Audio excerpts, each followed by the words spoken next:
दोस्तों 4 जून को इलेक्शन के रिजल्ट्स के अलावा एक और रिजल्ट आया, नेशनल एलिजिबिलिटी एंट्रेंस टेस्ट यानी नीट का।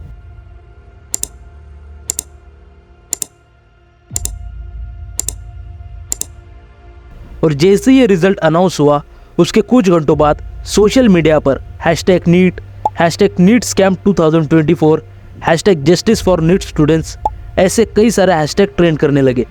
नीट स्टूडेंट्स पॉपुलर यूट्यूबर्स और इन्फ्लुएंसर्स के अकाउंट में जाकर नीट स्कैम के खिलाफ आवाज़ उठाने के लिए रिक्वेस्ट करने लगे। कई स्टूडेंट्स सड़कों पर उतरकर नीट एग्जाम को फिर से करवाने की मांग करने लगे।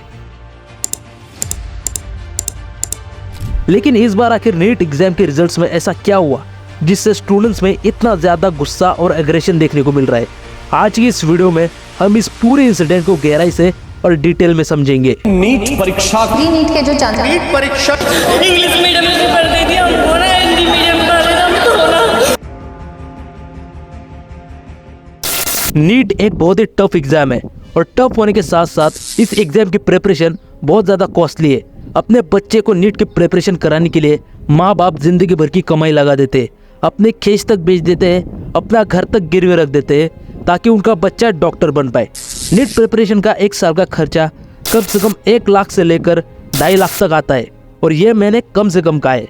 पर इस बार जो नीट एग्जाम हुए उनमें 4 बहुत ही बड़े स्कैम देखने को मिले और इन स्कैम के प्रूफ्स भी सोशल मीडिया पर अवेलेबल है। नेशनल टेस्टिंग एजेंसी यानी NTA ने पहले कहा था कि नीट के रिजल्ट्स इलेक्शन के बाद 14 जून को अनाउंस किए जाएंगे, पर अचानक ही 4 जून को जब पूरे देश की आंखें इलेक्शन के रिजल्ट पर थी, उसी दिन NTA ने भी नीट के रिजल्ट्स अनाउंस कर दिए। और ये रिजल्ट्स देखकर सारे स्टूडेंट्स पैनिक हो गए क्योंकि इन रिजल्ट्स में 67 स्टूडेंट्स को फर्स्ट रैंक मिली थी, यानी कि सारे बच्चे 720 में से 720 लेकर आए थे। मतलब यहाँ कोई 420 ही तो जरूर हुई थी। अगर आप 2019 से लेकर 2023 तक नीट टॉपर्स की हिस्ट्री देखोगे तो 3 से ज़्यादा टॉपर्स कभी नहीं है। एक और बात है जो इस नीट रिजल्ट में बहुत ज़्यादा अजीब है, इन 67 स्टूडेंट्स में से 6 स्टूडेंट्स ऐसे हैं जिनके रोल नंबर एक ही सीक्वेंस में है, जिसकी शुरुआत 230701 से हो रही है। अब इसमें अजीब बात यह है कि इन 6 के 6 स्टूडेंट्स ने हरियाणा के एक ही सेंटर से एग्जाम दिया है और यह भी पॉसिबल हो सकता है कि इन 6 स्टूडेंट्स ने एक ही क्लासरूम में बैठकर एग्जाम दिया हो। इतनी बड़ी बात एक इत्तेफाक तो नहीं हो सकती। नीट एग्जाम शुरू होने से लगभग 1 महीने पहले कई ऐसे इंसिडेंट हुए जिससे यह बात साबित होती है कि इस साल का नीट पेपर पहले ही लीक हो चुका था। पेपर लीक होना इंडिया में कोई नई बात नहीं है। पिछले 7 सालों में 70 से भी ज़्यादा पेपर लीक्स के केसेस देखने को मिले जिससे 1.5 करोड़ से भी ज़्यादा स्टूडेंट्स के करियर इफेक्ट हुए। रिसेंटली यूपी गवर्नमेंट ने भी जो स्टेट पुलिस का एग्जाम होता है उसे कैंसिल करवा दिया था क्योंकि उस एग्जाम का पेपर भी लीक हो चुका था। नीट एग्जाम से ठीक 1 महीने पहले एक वीडियो भी सोशल मीडिया पर काफ़ी ज़्यादा वायरल हो रहा था जिसमें एक आदमी ओपनली कह रहा था कि इस बार नीट का पेपर लीक हो जाएगा और इसे लीक करवाने वाला और कोई नहीं बल्कि विशाल चौरसिया होगा। नीट का एग्जाम कंडक्ट करने वाली संस्थान ध्यान दें कि इस बार विशाल चौरसिया जेल में भी रह के नीट कर लेगा। विशाल चौरसिया पहले भी कई सारे गवर्नमेंट एग्जाम्स के पेपर लीक करवा चुका है और इसलिए आज की तारीख में ये जेल में बंद है।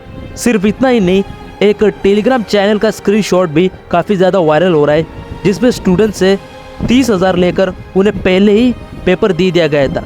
इतने सारे प्रूफ होने के बावजूद भी NTA ने इस पर कोई एक्शन नहीं लिया और एग्जाम होने दिया। और एग्जाम के बाद जो रिजल्ट सामने आया उसमें तो और भी नेक्स्ट लेवल की धांधली देखने को मिली। 67 स्टूडेंट्स को फर्स्ट रैंक मिली पर 2 स्टूडेंट्स के नंबर ने सबको चौंका दिया।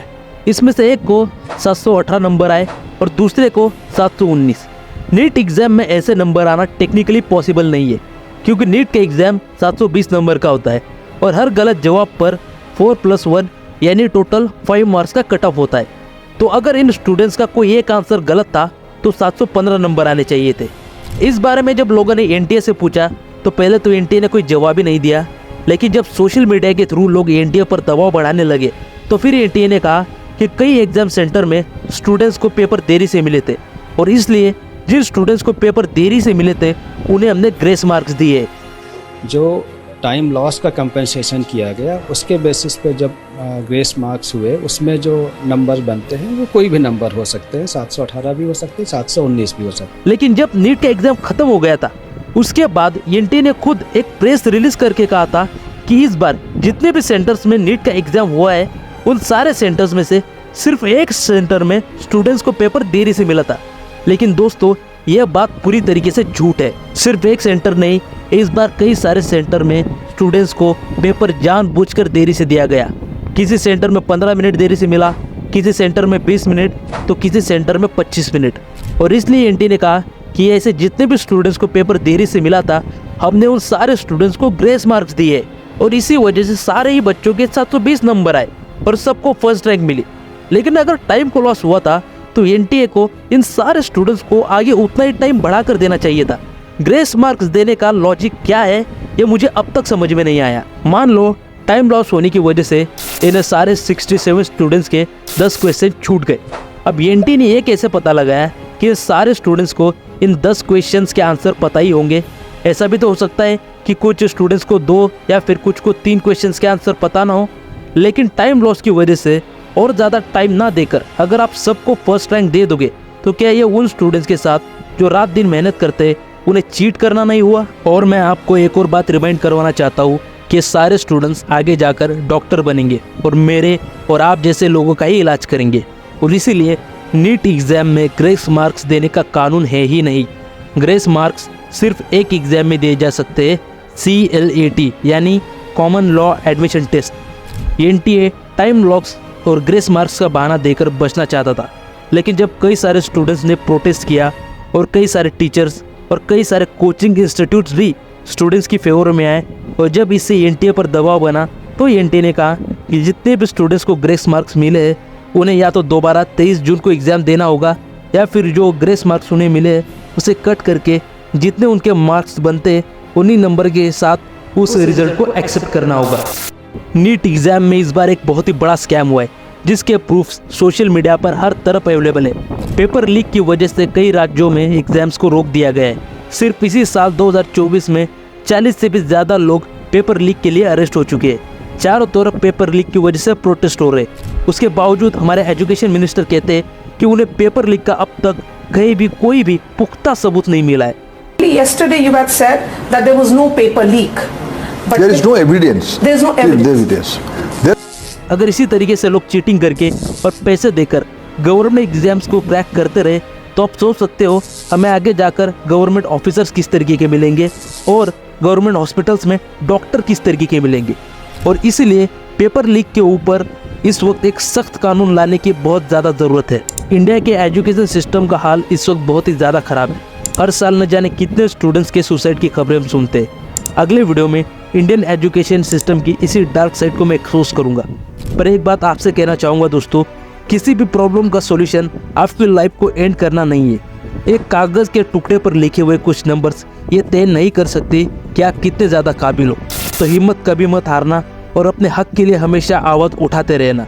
अगर ये वीडियो आपको अच्छा लगा तो इस वीडियो को भी एक लाइक ज़रूर करना और चैनल को सब्सक्राइब करके एक स्ट्रॉन्ग माइंडसेट वाली कम्युनिटी का पार्ट ज़रूर बनना और इस वीडियो को अपने किसी एक दोस्त के साथ ज़रूर शेयर करना। मैं मिलूंगा आपको एक और शानदार वीडियो के साथ, तब तक के लिए जय हिंद।